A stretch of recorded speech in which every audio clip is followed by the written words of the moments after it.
Welcome back, McElroy, Cubelic in the morning, Jocks 94.5. A little out of breath. My daughter coming upstairs and yelling outside the room. Had to run her downstairs, come back up, and did it so fast. I mean, it was like Usain Bolt speed up and down the stairs right there as I somehow tried to gather myself. When the music starts playing, it's coming back, and I can hear it in my headphones, and you still are upstairs, and you got to be back in like 5 seconds. You'll find a next gear. You'll find that next gear, won't you? That quick twitch muscles, they started firing a little bit. Yeah, unfortunately, I have like a chest cold. I've been sick for like a week. It started actually on Christmas, so not quite a week, but I've been battling a little short of breath right now. Have been for a couple days. You know me, I like to keep a good workout regimen going, but it's been a little tougher these last couple days. But yeah, just need a little gathering. We're good. 800-239-9569 if you want to get on. We're happy to engage in whatever conversation you want to have as it relates to some of these matchups. We're very much looking forward to them. Let's start briefly by going into the Ohio State-Miami matchup. And I think with this one, Damian, a lot of people are going to talk about quarterbacks. A lot of people are going to talk about personnel at wide receiver. Like, understandable, all that is very much a big picture part of this conversation. But one of the biggest parts of that game is the fact that Ryan Day is now taking over play calling duty again. Now, you're sitting there saying, all right, well, why is that a big deal? Well, because Brian Hartline's been calling the shots all off season. And from what I gather, there's been some trouble in paradise there with how Brian Hartline approached the Big Ten championship game and the personnel usage, the lack of explosiveness, the lack of aggression. Some people have said, well, maybe just it's been too hard for him to balance the head job at USF that he's now taken. And Ryan Day's had enough. He's taken over. He's calling plays down the stretch. So how different will the offense look? If you look back at Ryan Day's track record, it's a little less run dependent. It's a little bit more of a vertical passing attack. It's a little less ball control. I think that could be advantageous in a game like this where points might be at the premium, but the stress that you put on the defense by sending those receivers vertical is a significant one. And if you look at how they attacked Oregon last year, how they won the national championship, the way they played in the playoffs, it was with a vertical passing attack. They were more aggressive. And I don't know if Miami will be equipped to slow that down in the back end. I think Miami's gettable in the secondary, but you got to block them. And I don't know if Ohio State will be able to. So when you look at that matchup, Damian, is there an area of that matchup that you find very interesting? Well, really and truly, what Miami showed me in their matchup with Texas A&M is they're a little bit different than what, I say they used to be, but it's kind of been like the identity of they're trying to run the football. Like, they don't mind making this a fist fight. It's just now, do you have what it takes to, just continue to throw jabs here, throw jabs there, and be patient enough and not put too much on Carson Beck to make the throws that he needs to. But what Mark Fletcher Jr. was able to do in the ground game against Texas A&M, it doesn't feel like the recipe you would want with Ohio State, but I think Miami welcomes it. It's kind of that, we kind of to your point with Bama and Indiana. What do we have to lose? This is win or go home.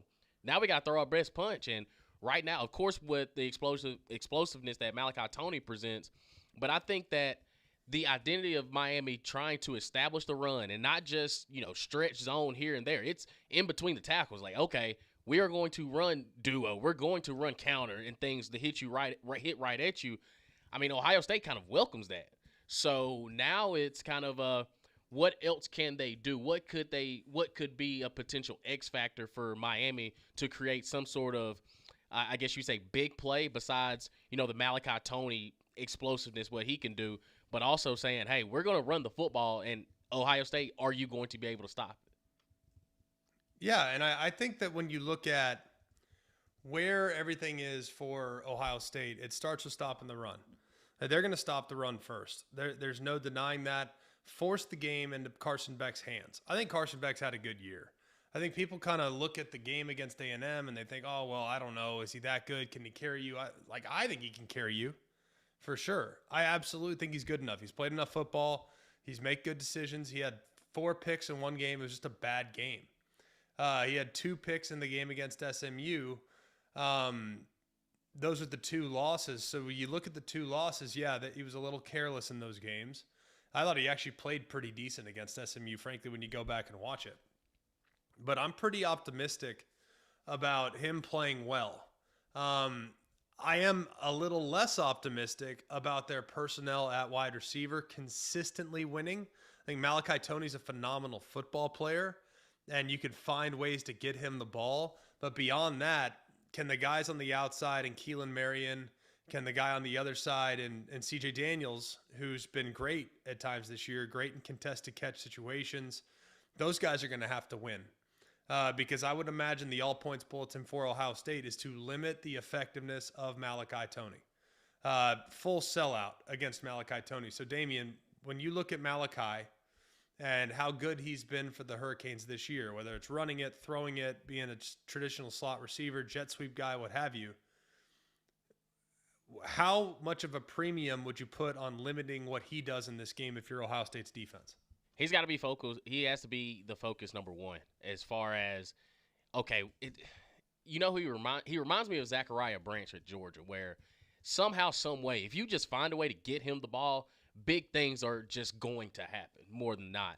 So if I'm Ohio State, if you got a best corner, if you think you got somebody that can lock him down, but you got to cloud up the coverage, because I do think that Carson Beck's going to try to find a way to get him the ball, but also Coach Dawson, the offensive coordinator, he's going to find innovative ways to get him open. But he has to be spotlighted on the depth chart, on the scouting report of find a way to stop him. Find a way. Anytime he has the ball, we are going to need 2 or 3 hats around him, because he is a big play waiting to happen. Big time. And I love everything that he stands for. Like, he's just a baller, like a complete baller, and has done a great job. I also am curious too. Like, I don't think Miami wants to play mauler. Like, they're a mauling team. They're not this high-flying, high-wired circus act. Like, they are a team that wants to maul you. We all know Mario Cristobal. He coached at Alabama. He's a physical, tough-minded head coach. Like, he wants this game to to devolve into a rugby scrum. Like, if you could play the game without receivers and quarterbacks, like our caller alluded to earlier, that's the game that Mario Cristobal, I think, would like to play. But I don't know if you can do that against Ohio State. I'm really curious. Can they set the tone by pounding the football? If they can pound the football, that's huge, because it will disrupt the rhythm of Ohio State's offense. It will wear down Ohio State's defense. Ohio State's defense, I think, it's been amazing all season, and would expect them to play well in this game as well. But I think it's all, if they can run the ball effectively, that is big. Really, really big. Heavy dose of Mark Fletcher. They got a couple other backs that do have some change of pace that can be helpful in this matchup as well. But it starts by running the football. If they can then run the football, now your play action comes, and you can find some one-on-ones. And while people will look at the most recent performance by Carson Beck, about 103 yards passing, it was blowing 100 miles an hour, guys. I mean, it was really, really rough to throw the football in those conditions. So I think he can be fine in a controlled dome setting in Arlington. He'll be fine. There'll be no issues there with accuracy, and with no wind, will have no effect on the ball. But I am really curious to see, will they be able to run the ball? I don't know if they can. If they can, then look out. Ohio State's going to be in a dogfight. If they can't, it could be a struggle bus. When I did the podcast the other day, I came up with a handful of questions. And Damian, I'll ask them to you. You can basically say yes or no if you'd like. I mean, that's pretty much as simple as it gets. If you think these things can happen or not. So with this game, I came up with 6 questions. All right. Number 1, will Ohio State become much more aggressive offensively, kind of like they did last year, in not just this matchup, but in victory in the next 2 matchups in the semis and in the national championship? Do you think they're going to press on the accelerator and kind of abandon the ball control offense that they've become this season? Yes. So you think that's what they're going to do? I absolutely think believe a so. Tiger changes its stripes here in the biggest game of the year? I think that for Ohio State, I think that matchup with Indiana kind of showed that, okay, there's at least one team out here that's playing college football right now that can somewhat go toe-to-toe with us. But when you look at everybody else in the field, they don't really match up as well, because when you look at what they have as far as the passing game with Carnell Tate and, of course, Jeremiah Smith, I think they need to let Julian Sayin loose. And I think this is the time to do it, because now you kind of look at how the Big Ten championship went, where it felt like they were feeling it out until it was too late. Like now all of a sudden, oh man, we got to turn it up. Whereas now with the college football playoff, you got to go. Like there's nothing that we can hold back anymore, because if you play conservative, that can get you beat. Now it's okay, Julian, we understand what you've been able to do for us up until this point. Now we're about to give you the keys to the Ferrari. Let's get out here and let's play. And I think with Jeremiah Smith and what they have in Carnell Tate, with the explosiveness they have at the receiver position, and even Bo Jackson in the backfield, they have a lot of pieces to where if you're Julian saying you can't help but feel confident and comfortable with the guys that you have around you to make the plays that you need when the ball's in their hands. Yeah, I'm with you there. All right, let's go to question number 2. Can Miami play bully ball? It's a hard thing to consider. Can they? But how has Michigan beat Ohio State 3 of the last 4 years, or 4 of the last 5? Hit them dead in the mouth.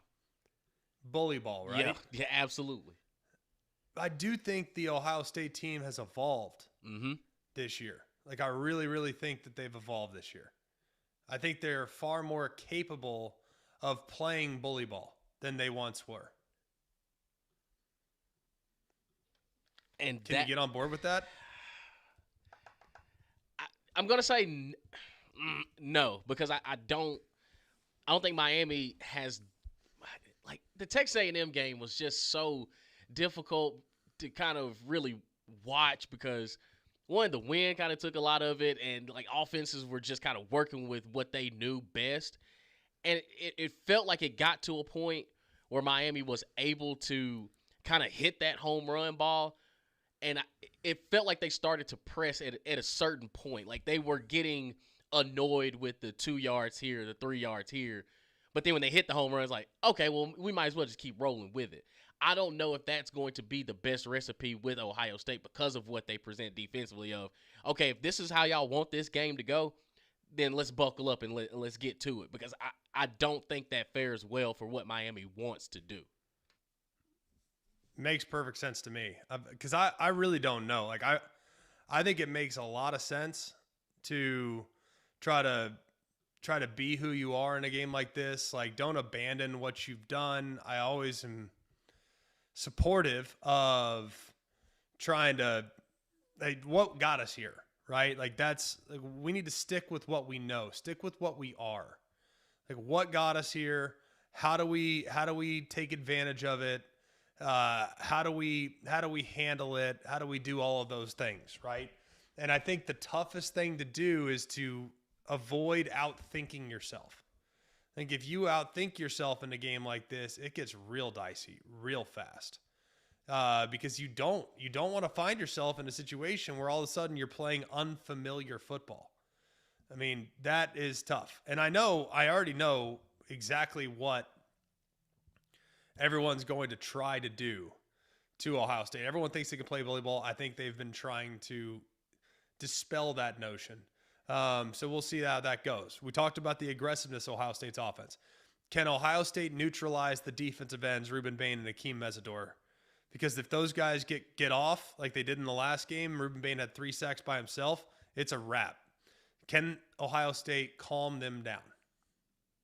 I believe so. I say yes, because the thing is, I think Ohio State, because they've had to win in unique ways and different ways, that they don't mind Julian saying getting the ball out quick, because we saw, even if you go back to game 1 against Texas, where okay, yeah, they may have a couple home run designed calls, but he doesn't mind taking that check down. He doesn't mind saying, "Hey, I only got about 3 yards in 3 yards ahead of me in green grass. I'll go ahead and take that." I think he's smart enough as a quarterback to understand, hey, I'm not going to have a lot of time. So if my feet start to get hot, boom, I got to get rid of it. I got to go. Take what the defense is giving me. Whereas opposed to Marcel Reed, when his feet started getting hot, that's where you saw the mistakes. And, I mean, like you said, those two edge defenders that they have, when they light you up quick. So you're not going to have much time. But I think Julian saying, because he understands this offense and what he needs to do, he's not going to overthink it. He's going to know, like, hey, I see this down in distance. I know they're probably have to ramp up pressure. I see those boys on the edges. Let's get this thing out quick and take what, let's live with the results of whatever the play is. Yeah, I love it. I mean, I think it's going to be awesome. Like, I absolutely love the idea of trying to create and manufacture ways of getting five guys out. I just don't know if you can when you look at that. I don't know if you can. Because I think Miami can generate havoc up front if for whatever reason you do not attribute additional resources to those defensive ends. We already talked about this a little bit. Can Ohio State stop the run? Ohio State gives up 2.8 yards per carry. That's top 6. They allow just 85 yards a game on the ground. That's 5th. And Mark Fletcher's held under 100 yards. They become one-dimensional, and all of a sudden Caleb Downs and other folks, they can start to get into a bit of a tug of war, if you will. And then finally, can Miami find some success by utilizing a high percentage, low risk passing attack? That's, I think, maybe the biggest question. Carson Beck does not push the ball downfield. More than 60% of his attempts come within 5 yards of the line of scrimmage. They are 117th in air yards per target. They want to throw the ball underneath and let guys run. Can that work in your eyes, Damian, against Ohio State? I don't think so. I don't think so. I think Carson Beck, he's played a ton of football. And I think at some point, I mean, he's got to throw caution into the wind. Like, when you've got him, you got to get him. And Miami can't hesitate or, start to overthink of, hey, man, listen, there's going to be times in this ball game where you are going to have to put it in a tight window. You got to throw caution into the wind. You've got to let it rip. And I don't know if you haven't done it all season long, at least in a consistent basis, when you're staying across the 11 for Ohio State, how it's just going to click. Now, I do think this game is going to be physical. I think it's going to be close. But Miami has to make a conscious decision to, hey, when we have to design home run hitters. Like, we can't be afraid to swing for the fences.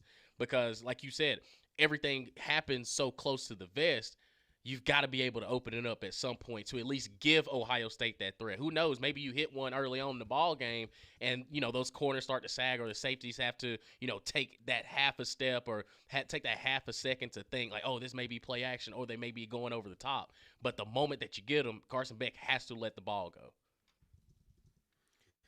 I'm really, really interested in it. It's going to be fascinating. We'll break it down more in its entirety tomorrow, and we will continue to break down all these matchups. The quarterfinal matchups are set. We got it kicked off already with the Cotton Bowl. We'll go next here in a moment to the Orange Bowl. But before we do, want to make sure your foundation is set for the new year. You need to call our friends at Canty. They can fix it. Canty Foundation Specialists have been serving the area now, and they've been doing an amazing job because there's a million reasons why things can be challenging here in our area with your foundation. If you're noticing cracks, walls, cracks in the floors, cracks around windows and doors. Maybe your doors aren't sticking properly. Your windows aren't closing. If you're noticing gaps between the crown molding and the baseboards, that might be an indication that you have issues with the structure of your home. Call Canty Foundation Specialists today. They offer free inspections and estimates so homeowners know exactly what's going on under their house, and their work is backed by lifetime transferable warranties. So call them today at 205-509-3991 or go online to Cantey, C-A-N-T-E-Y, Can Fix It.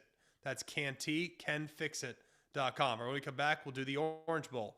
It's Texas Tech and Oregon next on Mac and Cube.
Welcome back, McElroy, Cubelic in the morning. Jack 94.5. Continue to roll along here. It's Monday, December 29th. Been off for a bit, but still plenty of time to break down all the incredible matchups that we will have here in the next couple days. Tons of great bowl games going on. Of course, the J-Lab Birmingham Bowl will go today. That'll get kicked off at 1 o'clock Central Time. It's Georgia Southern against Appalachian State.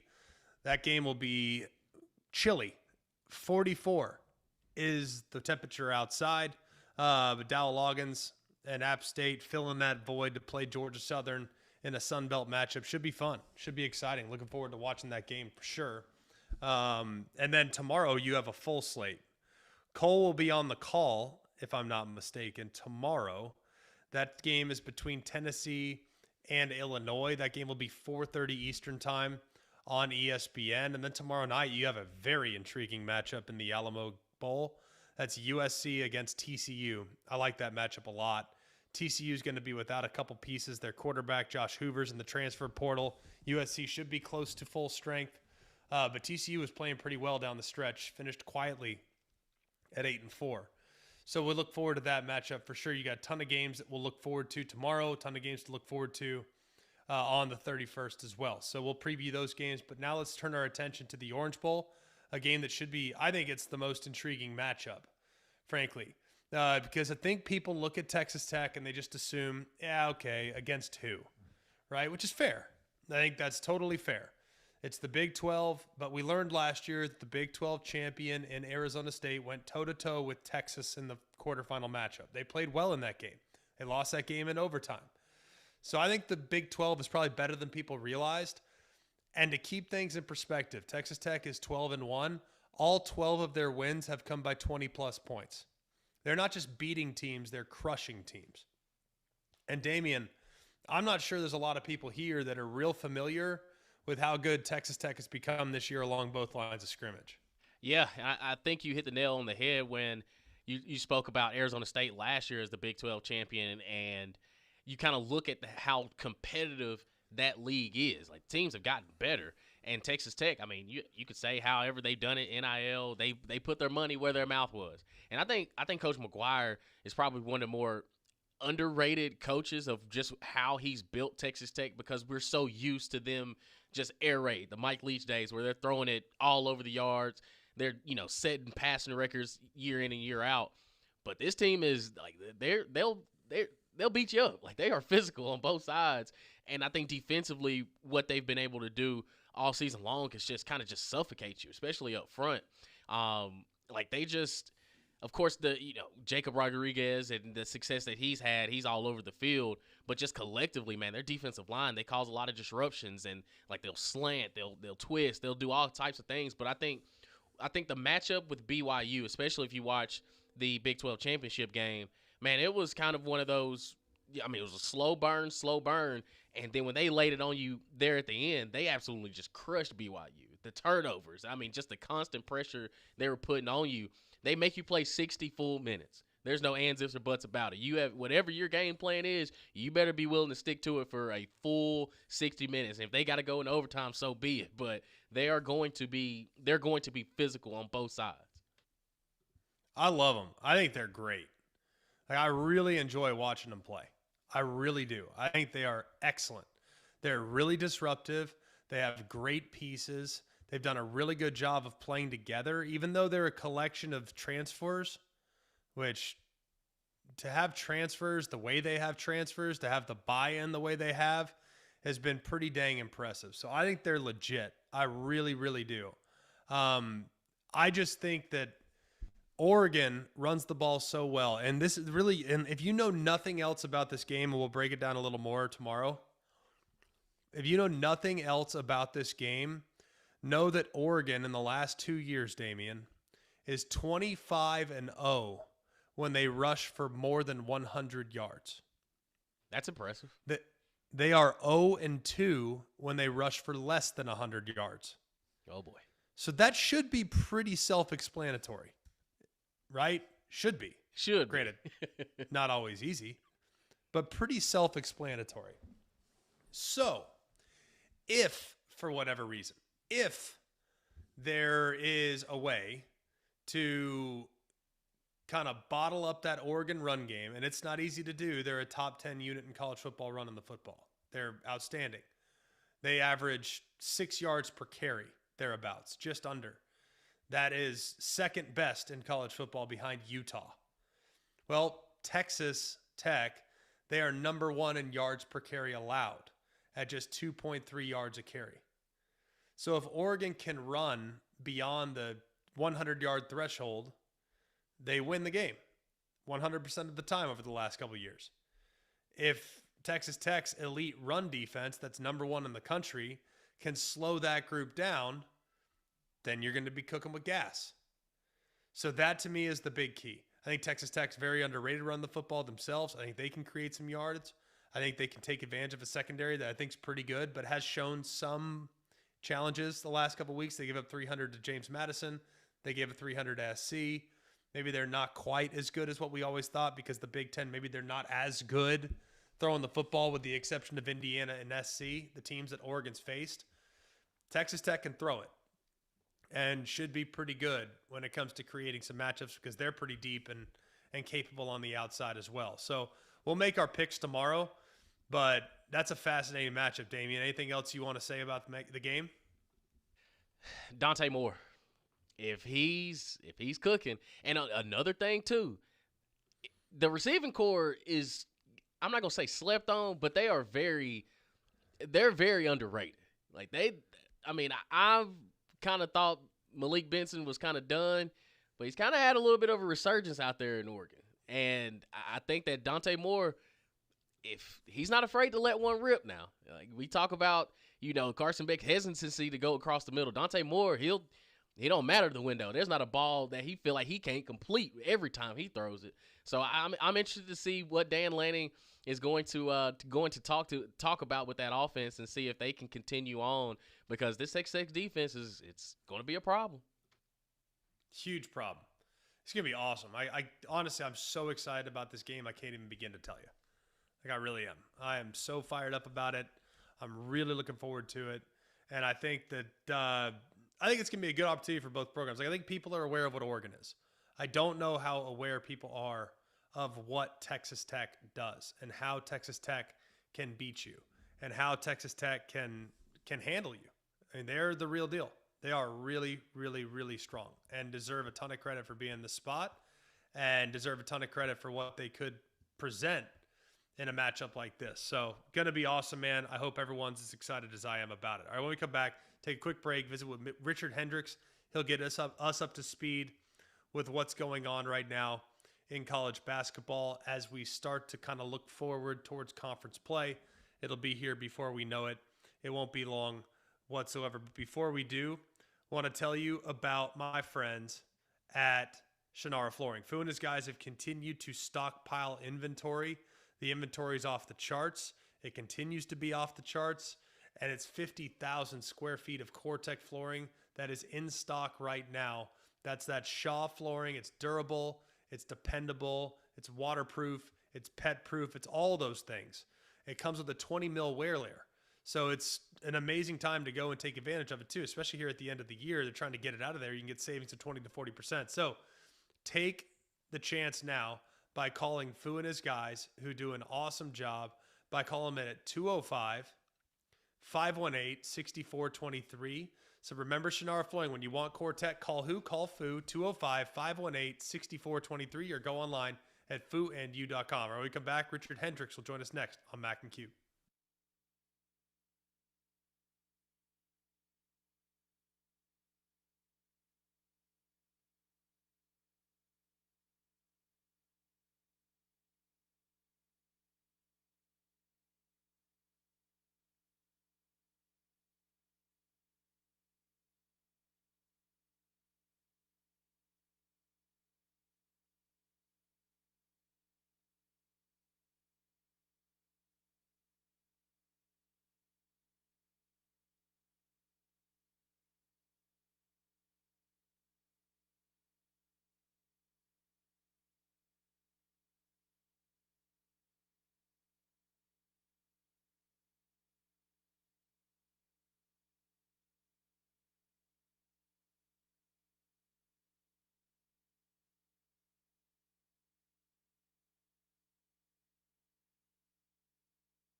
Welcome back, McElroy, Cubelic in the morning. Jocks 94.5, 9:36 a.m. here on Monday, December 29th.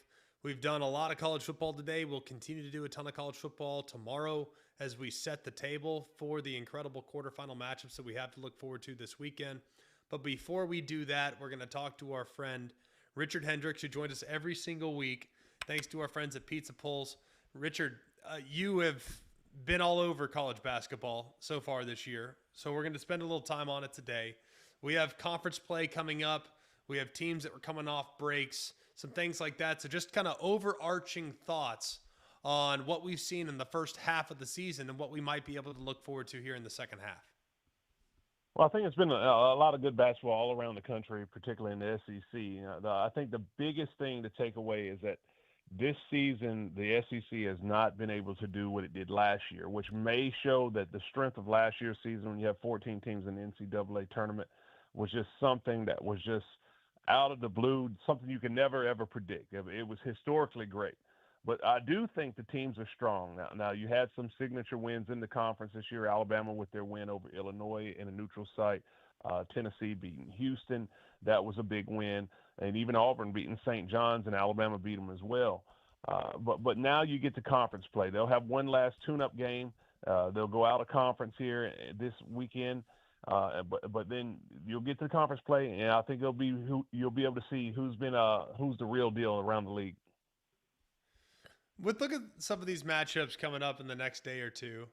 Alabama, for example, against Yale. Everyone knows what Yale's been in the past. They knocked Auburn out of the tournament a couple years ago. They're 11-1.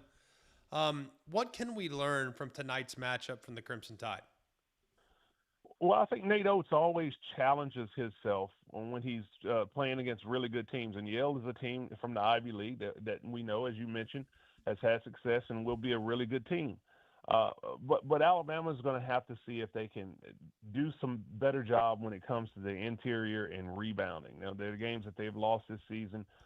Purdue, Gonzaga, they have been dominated in the inside. And now I think their guard play is elite. Maybe the best guard with Philon and Holloway, the best combo in the entire country. But if they can get things done collectively down low in the paint and control the boards at a higher rate. Now, they play at a much faster tempo when if you look at their total rebounds, and they're going to compete with others, but the rebounding rate per possession, if they can get down to be able to control that and get more offensive rebounds, I think Alabama can be a favorite to win it, and they're going to have a test against Yale in this upcoming game. When you look at Alabama and some of the things, look, it's been really good. I mean, granted, maybe last year and even the previous years have maybe left us with an expectation level that is outrageous. I mean, but the Arizona game does kind of come to mind a bit. The Gonzaga game was disappointing. The Purdue game was a little disappointing. Where is this year's team compared to last year's team in your eyes? Well, I think it takes a little bit more time to gel. I think when you have some continuity like they had on last year's team with Grant Nelson and Mark Sears, who had been to the Final Four the previous year, they loaded that roster up. Clifford Amore. You have Chris Youngblood, who's playing for OKC right now in the NBA. They just had a lot of talent. And I do think that this team, the emergence of LeBaron Philon to really slide into that leadership and star role, it gives him a different element. He's a two-way player. He's dynamic. And right now he's playing with extreme level of confidence. So I don't know if they have the veteran presence that they had last year, but the league doesn't have the veteran presence that it had. So I think when you have some young players that are confident, as I mentioned with Philon and Holloway, that can play to your favor. But Alabama has a lot of room to improve, and I think that can be a good thing moving into conference play. When you look at the other side and Auburn, Auburn's had a good year. You know, I mean, I feel like the transition, granted they're 8-4, but the transition from Bruce Pearl to Stephen Pearl has been pretty seamless. I feel like he's done a good job. And granted, there have been a couple games that have gone sideways on him. Purdue was ugly. Arizona was ugly. The Michigan game was a bit ugly as well. But even in the loss against Houston, I think all of us came out of it saying, all right, that was pretty sporty. And you get a win against Rick Pitino. There's been some other great moments as well. So where would you say Auburn is at the moment? Well, I think you can still. It's still a lot to tell to see how good they'll be in totality under Steve Pearl. I think the challenge has been that Bruce Pearl left his son with a tough schedule. I mean, they played in that Players Era tournament out in Las Vegas against some tough teams in Michigan and St. John's, Oregon. They also played Houston, that was number one. They played them to the last possession in that game. The opener against Bethune-Cookman, that's a team that's picked to win the SWAC with some veteran players that they've been able to get from the transfer portal. So I think that's the thing when you look at them. Playing Arizona as well and Purdue, a tough schedule that they played. To be 8-4, it really shows that Stephen Pearl has been able to weather the storm under a lot of pressure and high expectations from a program that his dad built so high. But I think, as I mentioned, when you get to conference play, you're going to see what it's all about. They're going to start off their conference slate on the road at a top 25 Georgia team that really can go at you in waves. They have scored over 100 points several times this season. They're going to trap. They're going to press. They're going to make the game an up-tempo game. So it's something that you're going to have to see that this is where Stephen Pearl can show his coaching ability against coaches in the league that have some familiarity with him and the staff and what they've been able to do historically. When you look at just their personnel, it's obviously a very different group, very different unit. Granted, have a couple carryovers, but do you feel like they've adequately been able to replace the low post presence that they had last year? No, I don't think you can replace a player of the year in Janai Broome. I mean, in a game nowadays where you don't see too many low post players, he was the best in the SEC for several years. He had the ability to be able to control the game from the inside out. He could rebound well offensively and defensively. He could face up and knock down a shot on the outside, and it really just gave Auburn a luxury when they were not able to hit shots from the outside to slow down the tempo and play from inside out. I don't know if there's anyone in the league that has that type of ability, and Auburn doesn't have that same type of low post player as well. And that could just be a little bit of the game changing. I don't know if you'll see a back to the basket player in college basketball with that type of feel to come. I mean, it's going to be a rare thing. The game is just changing to the pace and the space and giving the guards the ball and letting them operate. As you look at the rest of the SEC, Vanderbilt still sits at 12-0. I don't know what their schedules look like, relatively speaking. You have a handful of teams in the SEC that are still ranked very highly and still very well thought of. But who right now do you think is the class of the SEC? Well, Vanderbilt hasn't played a tough schedule. Now, you have to give them credit, Mark Byington, what he's been able to do. They have some really good players. Duke Miles, the Alabama native, he's really playing top-level basketball, and they have Tyler Nickel and Tyler Tanner playing really good ball for Vandy. But they haven't been challenged. I believe their best win might be against SMU, which is a really good team, a mid-level team out of the ACC. But I would say that the class of the league right now, because of the teams that they've played, and this is regardless of the record, has to be Alabama, Arkansas, and Tennessee, just for the fact that they have played some top-level opponents nationally and got some signature wins. Now, they've dropped a few games, so you can't necessarily look at the record, but Tennessee's win over Houston, Louisville, Arkansas had some signature wins as well, in Alabama. Those are the three that I would start with that have to be the favorite going into SEC play, mainly because they've been challenged. It's hard to gather sometimes when some teams have played such different levels of schedule. Like I look at Alabama's 9-3, and maybe I'm looking at it through crimson-colored glasses. I think Alabama's 9-3 is far more impressive than Vanderbilt's 12-0. Am I crazy for thinking that? No, and I think it's when you have the non-conference, a lot of teams are in situations where they have to schedule an opponent that they feel like they can have some momentum moving into conference play. Last year, we mentioned 14 teams going to the NCAA tournament. It was hard to come across wins in conference play in the SEC. So to put together a roster that that you can be competitive, it all comes down to how you schedule. And Alabama has the luxury of having a strong roster, and Nate Oates has the confidence to schedule some top-level teams. So even if they've had a couple of bumps so far in the non-conference, they're still in a good position to position themselves amongst the elite in the regular season and maybe win the SEC. So you're exactly right. When you're judging these teams, it's a little bit more of a power ranking that you need to look at as opposed to looking at what the records are. Yeah, it's really good stuff. And as always, man, we so appreciate your time and thanks for hopping in. You're keeping us up to speed. Like it's hard to lock in on hoops. Like frankly, I've only watched Alabama and Auburn and a handful of other games. You have kept us really up to speed and really, really appreciate you through football season because we're almost through it. It'll be done before we know it, and then it's all you, my man. So I thanks don't know. again, I Richard, don't for know. your time, buddy.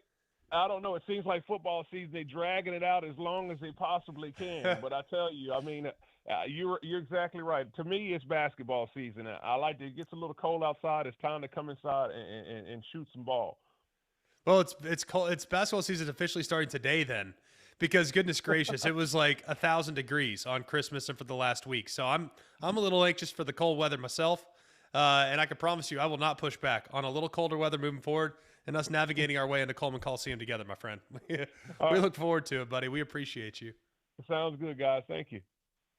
All right, Richard Hendricks joining us here on McElroy and Cubelic in the morning.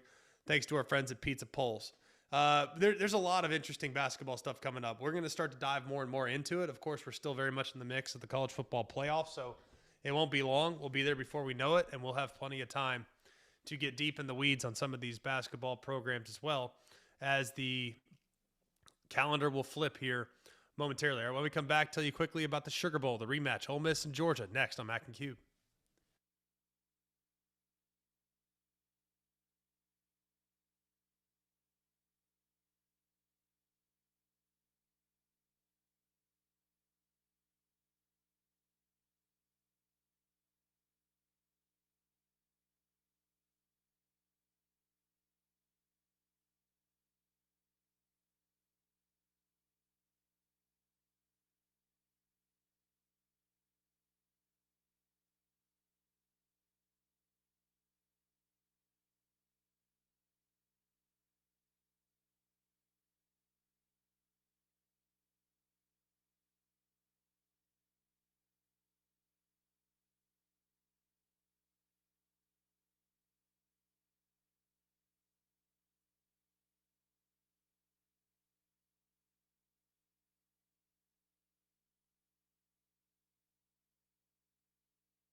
All right, final segment of the show. We don't have a ton of time on it, but Damian, initial thoughts before we dive deep into the Sugar Bowl tomorrow.